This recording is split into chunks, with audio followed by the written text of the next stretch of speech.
That's true. Right. The reason that you see me jump right to China is because of three main things, right? First, we spent 20 years, just like Jim was saying, we spent 20 years fighting a global war on terrorism. Guess who wasn't involved in the global war on terrorism? Yeah. China. So that means all of our money, all of our effort, all of our attention was fighting a transnational threat that China wasn't spending any time or any money on. And they were building. They were building and they were perfecting how they could penetrate the West because the West was distracted. And how are they doing that? Now let's move on to point number 2. And watching our mistakes, watching what we did wrong. Whenever you go down into a mine, right? Back in the day, miners used to take, what was it, a parrot? A parakeet? The canary. A canary. Yep. They used to take a canary down into a mine, right? And the reason, and it was because the canary, when the canary bit the dust, that's how they would know that there wasn't enough oxygen to keep the miners alive so they could get out. Our canary is Australia. Australia knows that. They've been our canary for a long time. So guess what happened about 4 years ago? Australia realized that Chinese were sending Chinese students, Chinese professors, Chinese mining experts into Australia specifically to undermine Australian politics, Australian student mindset and ideology. Mission accomplished. And guess who Australia's most important export-import partner is? China. And they were so upset. The Australians, God love them because they're just a fearless bunch of savages sometimes. They were like, we caught you, China. We're going to let the whole world know we caught you, and we're going to penalize you. Even though they know that penalizing China means penalizing themselves, right? So Australia's been in this battle with the Chinese for like the last 5 years. Okay. Right? So we have our canary. So my 3 points, right? First, they didn't participate in the global war on terror. So they were mastering their future plan because they had a 50-year plan, right? Then we have our canary go off in Australia. And now the third point, they're poised to become the world's economic superpower by 2032. Economics is what drives everything in human existence, right? The more money you make, the more money you can spend developing weapons, the more military you can build, the more everybody else wants to be your friend because you have the most money. What made the United States the superpower that we are? Economics. Our economics are starting to fall behind Chinese economics. China knows that. So they're very focused on becoming the world's economic superpower.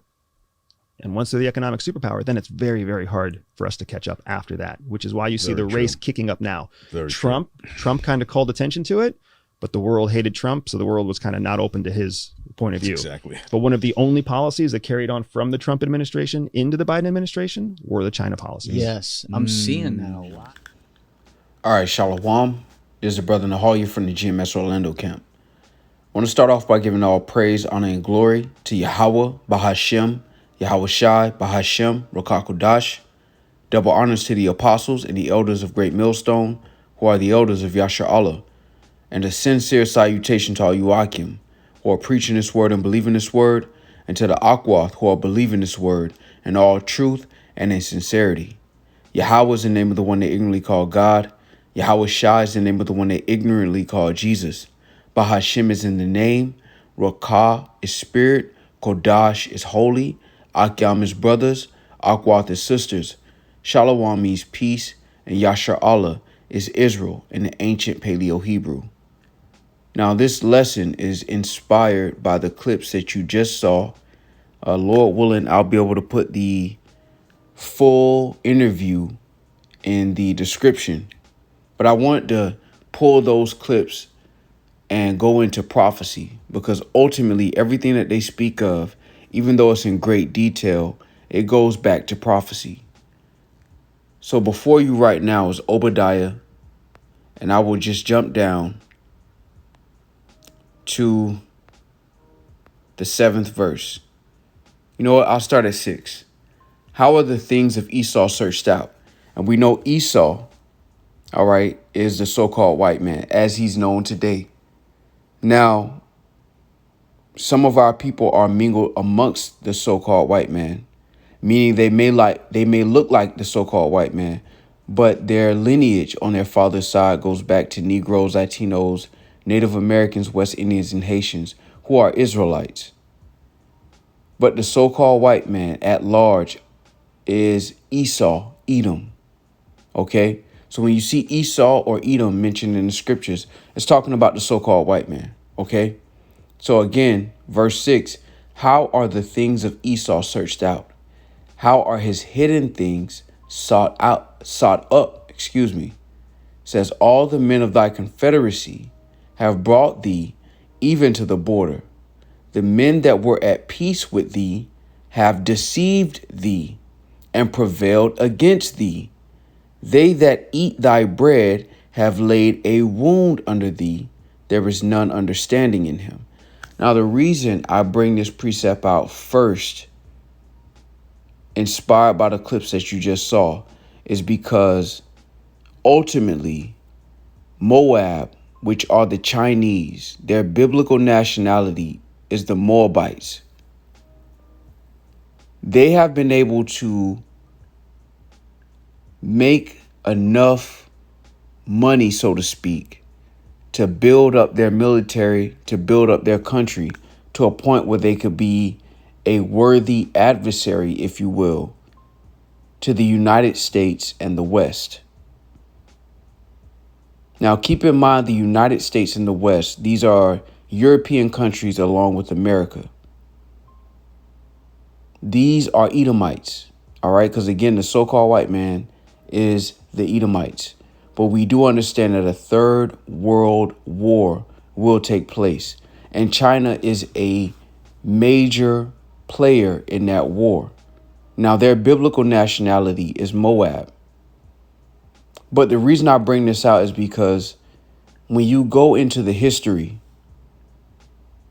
the jobs that left America, the jobs that a lot of these corporate companies that started in America have sent overseas, landed in China. And this gave them the ability to build up their military. So they ate your bread and they've laid a wound under thee. Because now, when you fast forward to 2022, they are now a worthy adversary, if not the adversary on Esau's hit list. Now, I want to go into this article real quick. It says this, and this is from 2019, but I just want to highlight the general point that's made in this article. Lord willing, I'll put it in the description. It says, no, Mr. President, China didn't steal our jobs. Corporate America gave them away. Because you have to remember the corporate entities, their objective is to save money and make money. And one thing that China has is a labor force unlike any other. They have billions of people that live there. And this is why when you go into the scriptures, all right, before I touch 2nd Esdras 15, I want to go to Joel 3. And we're going to jump down to verse 9. It says, proclaim ye this among the Gentiles. Prepare war. Wake up the mighty men. Let all the men of war draw near. Let them come up. Beat your plowshares into swords and your pruning hooks into spears. Let the weak say, I am strong. Now, when you look at the fact that a lot of these jobs went to China, a lot of things that are made, especially in America, are made in China. Not only did the one that ate your bread laid a wound under you concerning America, which is Babylon the Great, but you have also, in essence, given them the ability to beat their pruning hooks into spears and their plowshares into swords. All right, now I want to get some of the points in this. It says Trump's trade war points the finger in the wrong direction. China behaved normally. Corporate CEOs betrayed us. Because these Edomites who run these corporations, they are looking after their own belly, like every Edomite on the planet Earth is, especially the leaders of these Edomites. It's always about Edomite supremacy. And what they've done is because they can send jobs to Moab, which is China, at a cheap cost compared to having to pay the minimum wage in America, Moab, which are the Chinese, have been able to accumulate enough money and resources to build up their military and their influence. And this is why you see an ex-CIA, an ex-FBI agent talk about China the way they've talked about China. Because ultimately, they're a tool used to drag the world into war. All right. As a matter of fact,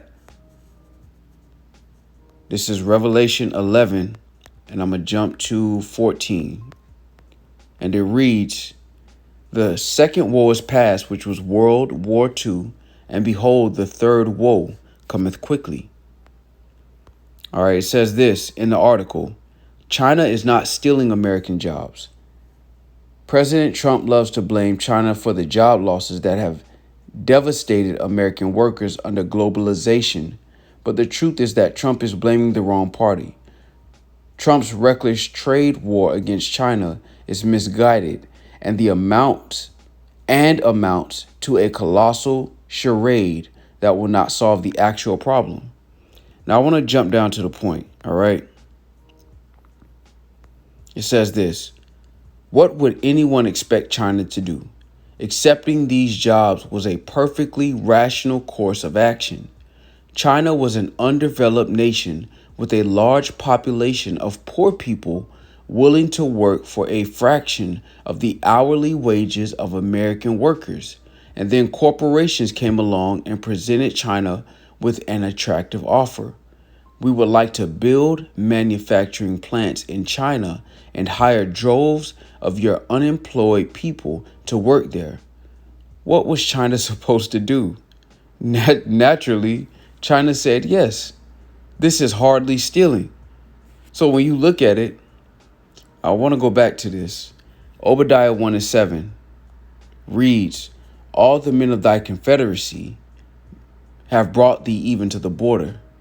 The men that were at peace with thee have deceived thee and prevailed against thee.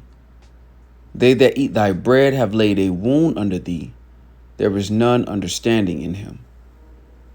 When we go into the NLT, right next to it, it says, "All your allies will turn against you." Because remember, China was at one point an ally. Corporate America offered these jobs to China because they knew that they didn't have to pay the minimum wage required in the West. China did the rational decision by accepting it. Now, ultimately, this all goes back to Yahweh Shemel Shai. It all goes back to prophecy, because this is just another piece moving everything forward to World War III. If you can receive it, most people can't. But we're looking at the details involved with the provocation, if you will, to bring the world into world war. See, the reason that the weak can say that they're strong, pursuing to Joel, the 3rd chapter, is because they now have had more resources and the ability to build up a modern army than they've ever had before. This is again Joel 3:9. "Proclaim ye this among the Gentiles, prepare war. Wake up the mighty men, let all the men of war draw near, let them come up. Beat your plowshares into swords." Plowshares represent agricultural equipment. "And your pruning hooks into spears. Let the weak say, I am strong." And that's the mentality. That's the posture, if you will, that China is presenting across the planet. All right. Now, I want to go to another article because I really feel like the point has been hit on this article. So I'm going to go to this one here. It says, "China warns U.S. not to cross red line on Taiwan. Use salami tactics." Now, Taiwan is originally, at its core, it's a part of China. Now, the U.S., similar to Ukraine, has influenced Taiwan to be adverse to China. But these are Moabites. All right, you have Moabites that live on the mainland, and then you have Moabites that live in Thailand. And what has happened is the Edomites in America have influenced the Moabites that live in Thailand to side with them as opposed to their brethren. And all of this is a provocation. And this is why China is warning U.S. not to cross red line. Now, I want to get some points in this. It says, "China warned the U.S. late last month to stop using salami tactics that constantly challenge the country's red line on Taiwan. Now, I just want to get the point, because I'll leave the link in the description, but I want to hit the point. All right, it says this. The U.S. must take seriously China's legitimate concerns, stop containing and suppressing China's development, and particularly stop using salami tactics to constantly challenge China's red line, the foreign minister said in a statement. Now, keep in mind that before Putin invaded Ukraine, he spoke about a red line that was being crossed. All right? Because again, all of this is going to result in World War III. All right? It says Xi told Biden during their meeting in November that the Taiwan question was the very core of China's core interests and the first red line in bilateral ties that must not be crossed. All right. Days after Wang's warning, China's military sent 71 planes and 7 ships toward in a 24-hour display of force directed at the self-ruled island, which China regards at its own territory. So Taiwan naturally belongs to China. Now, the U.S. has given them the ability to say that they're separate from China by pumping resources and allegiance to them. But now you have the weak saying they're strong. All right. So by China being able to have the ability to build up their own military, all right, to build up their own influence, to create alliances like the one that they have with the Edomites in the east, which are the Russians, you have a scenario where a line is drawn in the sand and every nation is picking sides. And by default, China and Russia are the biggest ones on the opposite side of the West. This is how we know that World War III will happen. And the things that were said by the ex-CIA and ex-FBI agent all go back to prophecy. All right, so let's get this. This is Proverbs 21:1. The king's heart is in the hand of the Lord. As the rivers of the water, he turneth it whithersoever he will. So ultimately, the Lord is working on the minds of these kings, all right, for this third world war. All right, because when you look at Esau, when you look at Moab, when you look at their direction, these Moabites, even though they're fighting against the Edomites in the West, they want to be like Babylon. All right. This is 2nd Esdras chapter 15. And I'll jump down to verse 46.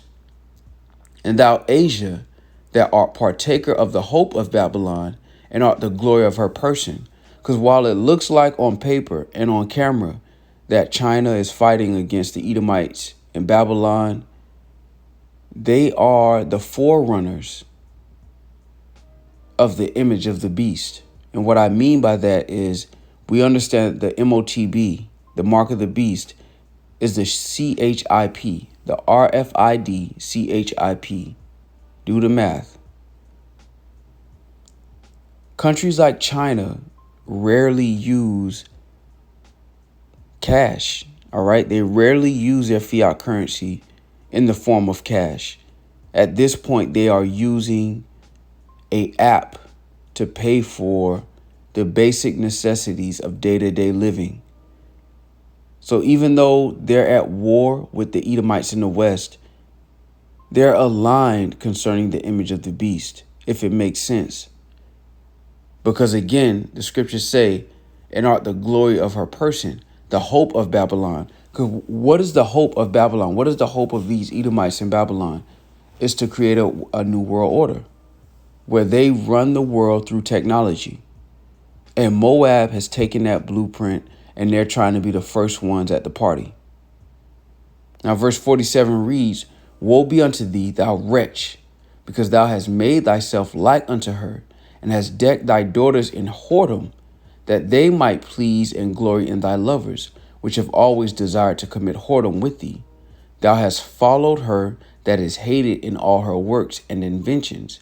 Therefore saith Yahweh Shema Shai, I will send plagues upon thee, widowhood, poverty, famine, sword, and pestilence, to waste thy houses and destruction. Salakia, to waste thy houses with destruction and death. And the glory of thy power shall be dried up as a flower. The heart shall arise that is sent over thee. Because ultimately these Moabites desire to beat Esau at his own game and conquer the world through it.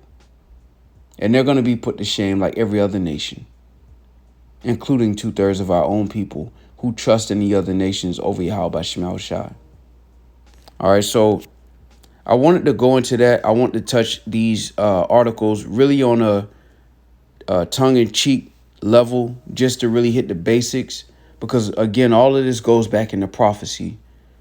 And every day the Lord is moving the pieces forward to bring about his agenda.